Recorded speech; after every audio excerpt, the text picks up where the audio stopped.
Saya nggak habis pikir bagaimana seorang penasihat ahli Kapolri menjadi penasihat Jokowi at the time. Oke. Halo semuanya, Assalamualaikum warahmatullahi wabarakatuh. Kembali lagi bersama saya di channel Hanif Saputra. Di channel ini kita akan membahas ya teman-teman semuanya seperti biasa isu-isu yang sedang ramai diperbincangkan. Polemik ijazah Bapak Jokowi terus bergulir teman-teman semuanya. Banyak perdebatan-perdebatan yang terjadi dari berbagai kubu. Nah ini kita melihat ya yang menarik di cuplikan awal itu seorang Refli Harun mengatakan kepada penasehat ahli Kapolri yaitu Bapak Arianto Sutadi itu sebagai penasehat Jokowi. Padahal kita tahu ya Bapak Arianto Sutadi itu merupakan penasehat dari Kapolri Bapak Listio Sigit. Nah ini menariknya bagaimana kita akan mengetahui makna ataupun maksud ucapan dari Refli Harun tersebut seperti apa. Untuk itu kita akan seperti biasa ya teman-teman semuanya menonton cuplikan-cuplikan video agar kita bisa paham dan kita bisa terbuka sedikit terkait dengan polemik yang sedang terjadi. Baik teman-teman semuanya, kita akan kembali melihat ya video terkait dengan bagaimana bisa seorang penasehat ahli Kapolri itu menjadi penasihat Jokowi. Berikut videonya. Hah? Bapak pendidikannya apa? Saya penyidik profesional. Ya, berarti semua ini orang ini nggak ada profesional karena bukan penyidik semua. Berarti Bapak doang yang profesional. Anda martabat Kapolri Anda gimana boleh dong? tunjuk-tunjuk kayak gitu ya. Ya. Tetapi Apa? jangan di luar forum kayak gini. Itu nanti Anda menghina saya juga. Saya membukakan bukti bahwa ada penasihat Kapolri. Sekarang pertanyaan saya adalah penasihat Kapolri apa fungsinya begini? Fungsinya untuk membela Jokowi. Tahan dulu Bang, kita Fungsi saya adalah menanyakan pada rakyat. Nah, baik teman-teman semuanya, itu dia sedikit pembuka ya cuplikan awal bagaimana Refli Harun menekankan bahwa Bapak Arianto Sutadi ini adalah seolah-olah membela dari pihak Joko Widodo. Lalu kita semua mengetahui ya bagaimana makna ataupun fungsi, wewenang dan kewajiban dari penasihat ahli Kapolri. Memang penasihat ini bukan merupakan bagian resmi ataupun bagian dari institusi kepolisian. Namun pandangan ataupun nasihat-nasihat yang diberikan kepada Kapolri tentunya itu akan mempengaruhi pengambilan keputusan yang pada akhirnya akan berpengaruh pada institusi kepolisian.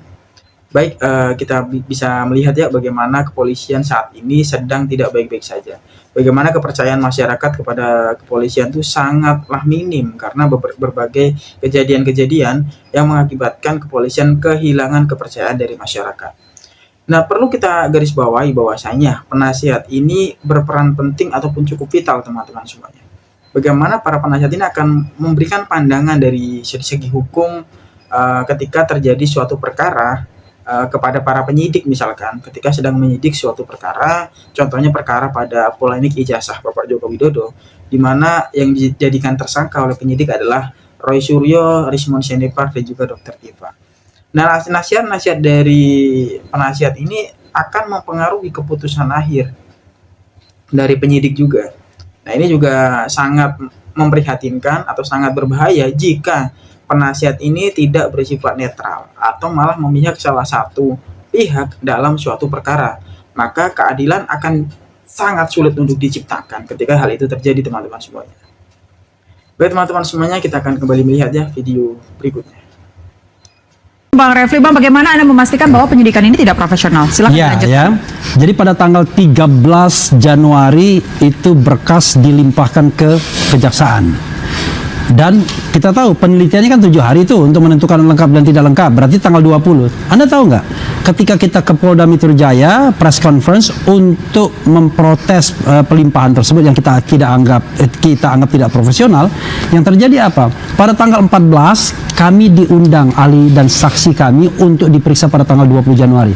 Anda bisa bayangkan, 1 hari baru berkas itu dilimpahkan, tiba-tiba tanggal 14 penyidik mengundang ahli dan saksi kami, kan berarti tidak profesional. Pertanyaannya adalah bagaimana kalau kemudian jaksa mengatakan berkasnya lengkap misalnya, ya kan, dalam 7 hari itu, apakah saksi dan ahli itu nggak ada gunanya lagi? Nah, ini menunjukkan bahwa ya kan dalam hati mereka sendiri udah tahu kalau ini nggak profesional. Nah, baik teman-teman semuanya, itu juga Refli Harun kembali menyoroti ya ketidakprofesionalan dari para penyidik yang memanggil para saksi dan ahli 1 hari kemudian setelah pelimpahan berkas. Padahal kita ketahui semuanya umumnya memang pelimpahan berkas, kemudian berkas nanti dicoba diulik terlebih dahulu dengan dalam kurun waktu sekitar 7 hari, baru akan dipanggil para saksi, baik saksi ahli, saksi korban, ataupun saksi tersangka. Nah, ini melihat bagaimana Refli Harun juga menyoroti penyidik ini seperti berpihak pada satu orang, pada satu pihak. Karena kita tahu sendiri ya, proses hukum yang berjalan, penyidik memanggil beberapa saksi, memanggil beberapa tersangka, dan juga memanggil saksi korban dan juga para pelapor. Namun tidak semuanya datang, teman-teman semuanya. Kita melihat bagaimana Bapak Jokowi ini tidak pernah datang ketika terjadi pemanggilan terhadap dirinya. Dia selalu beralasan sakit ataupun beralasan sedang tidak bisa hadir karena ada urusan lain. Padahal kita melihat ya bagaimana para saksi-saksi yang lain, para tersangka pun ikut semua hadir dalam pemeriksaan.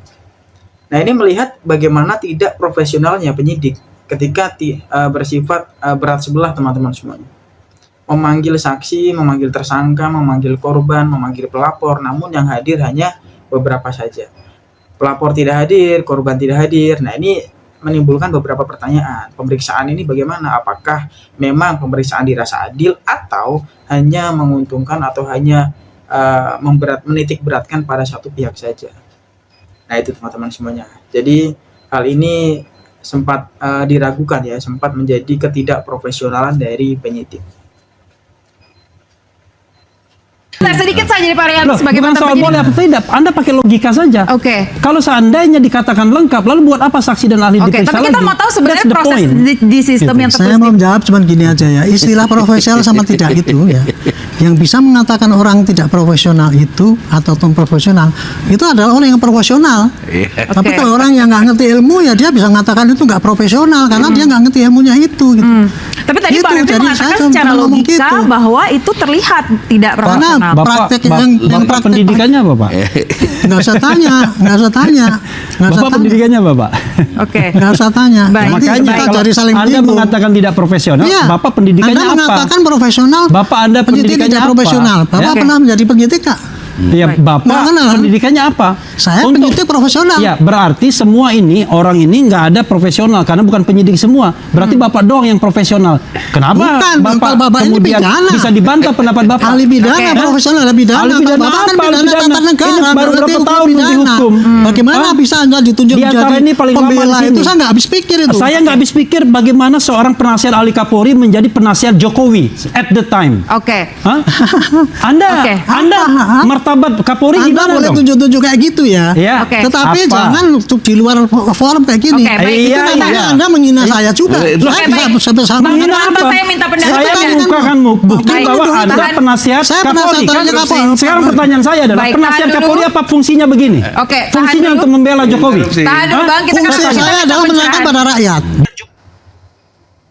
Baik teman-teman semuanya, itu dia Bapak Arianto Sutadi ya, yang menyoroti bagaimana perspektif profesionalisme ini haruslah keluar ataupun diukur dari profesi ataupun tingkat keilmuan dari seseorang. Ini sebenarnya saya kurang setuju dengan pandangan Bapak Arianto tadi, karena profesionalisme seseorang itu bisa kita lihat dari berbagai aspek, teman-teman semuanya. Tidak melulu harus kita memahami ataupun kita ahli dalam bidang keahlian tersebut. Bisa saja orang-orang awam yang bahkan tidak pernah belajar terkait ilmu yang sedang diulik, itu bisa saja kita melihat bagaimana seseorang tidak profesional. Ketika kita melihat bagaimana patokan-patokan ataupun tata cara pelaksanaan suatu perkara, itu tinggal kita melihat saja bagaimana peraturannya. Jika peraturan berbilang A, jika peraturan mengatakan A, kemudian dia melakukan B, nah itu sudah menyalahi aturan, sudah tidak sesuai dengan kaidah yang berlaku, teman-teman semuanya. Nah, itu sudah dianggap sebagai tidak profesional. Ketika kita melihat bagaimana biasanya dilakukan ya, atau kalau kita melihat dalam putusan hukum itu disebut sebagai jurisprudensi atau keputusan sebelumnya yang dijadikan rujukan untuk menangani perkara-perkara selanjutnya. Nah, jurisprudensi ini bisa kita katakan dalam sebuah perkara itu adalah bagaimana perkara selanjutnya itu dilakukan berdasarkan rujukan dari perkara sebelumnya dengan perkara yang sama tentunya, teman-teman semuanya. Nah, jika kejadian ini berulang, namun dengan penanganan yang berbeda, itu menimbulkan berbagai pertanyaan, apa landasannya, apa dasarnya, dan apa sebabnya. Seperti itu, teman-teman semuanya. Baik, kita akan melanjutkan ya, menonton selanjutnya. Saya mengatakan kasus ini cukup lama ya, karena saya melihat kasusnya itu kan sepele kan. Cuman penghinaan, kemudian ujaran kebencian, cuman itu sepele itu.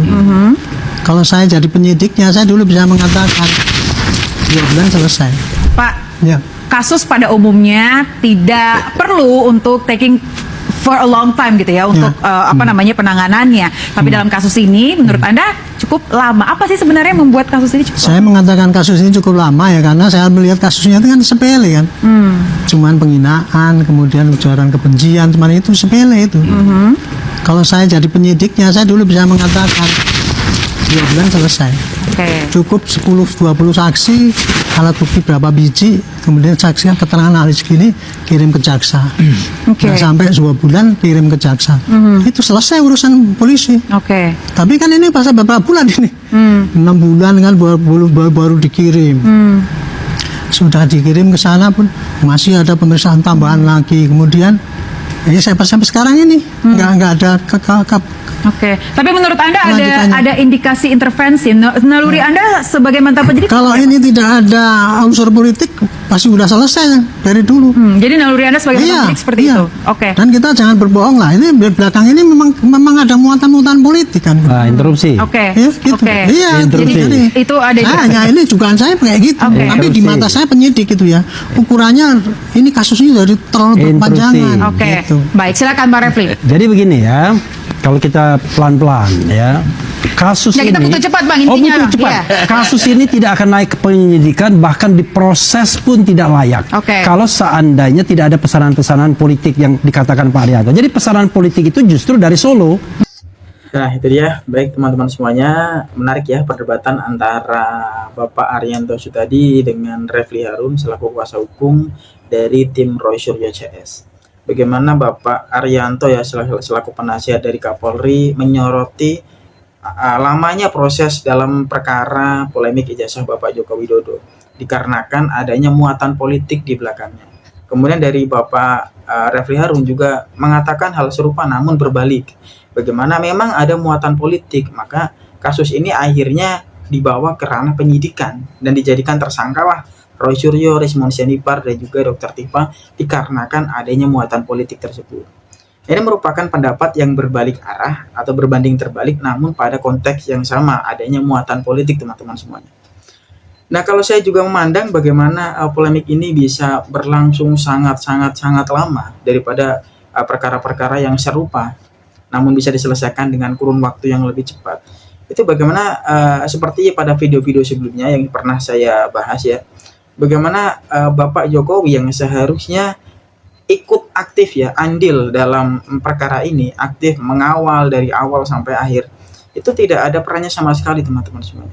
Ketika penyidik berusaha untuk memanggil saudara Joko Widodo untuk hadir melakukan pemeriksaan segala macam, itu Bapak Joko Widodo selalu mangkir ya bahasanya, selalu beralasan sakit, beralasan tidak dapat hadir, ada keperluan lain dan lain sebagainya. Bahkan di beberapa persidangan pun Bapak Joko Widodo selalu diwakilkan oleh kuasa hukumnya, tidak pernah hadir. Dalam perkara di Surakarta contohnya ya, di Citizen Lawsuit yang menjadi tergugat Bapak Joko Widodo dalam polemik ini tidak hadir juga dalam persidangan tersebut. Nah, ini akhirnya menimbulkan berbagai pertanyaan. Sebetulnya siapa yang mengulur-ngulur persidangan, mengulur-ngulur perkara ini, menjadikan perkara ini semakin panjang, semakin kompleks, semakin bercabang-cabang kemana-mana? Yaitu karena Bapak Joko Widodo tidak pernah ingin kasus ini cepat selesai teman-teman semuanya. Bapak Joko Widodo ingin namanya selalu top of high ya, selalu dalam pembicaraan publik. Karena kita melihat bagaimana yang disampaikan beliau ya, asumsinya 2029 beliau mengawal PSI untuk mengikuti pemilihan presiden bersama dengan partai tersebut. Artinya ya beliau memang mempersiapkan hal tersebut untuk 2029 di mana akan terjadi konsentrasi pesta demokrasi kembali. Di 2029 ada pemilihan presiden dan juga legislatif dan juga beberapa kepala daerah ya di berbagai daerah di Indonesia. Inilah yang menjadikan perkara ini tidak cepat selesai, tidak kunjung selesai, tidak kunjung ada perselesaiannya seperti apa. Nah itu dia teman-teman semuanya, sedikit mengulas bagaimana ketua penasehat ahli Kapolri menjadi penasihat Joko Widodo. Sekiranya demikian teman-teman, jika teman-teman ada pendapat ataupun ada sanggahan, silahkan dituangkan di kolom komentar. Kita akan berdiskusi lebih lanjut di kolom komentar. Saya ucapkan terima kasih kepada kalian semua yang telah menonton video ini sampai selesai. Saya doakan semoga kalian semua selalu dalam keadaan sehat, dilancarkan rezekinya dan dilimpahkan rezekinya dan dilancarkan segala bentuk aktivitasnya. Saya Nifsa Putra pamit undur diri dari video kali ini dan kita akan bertemu lagi di video selanjutnya. Terima kasih.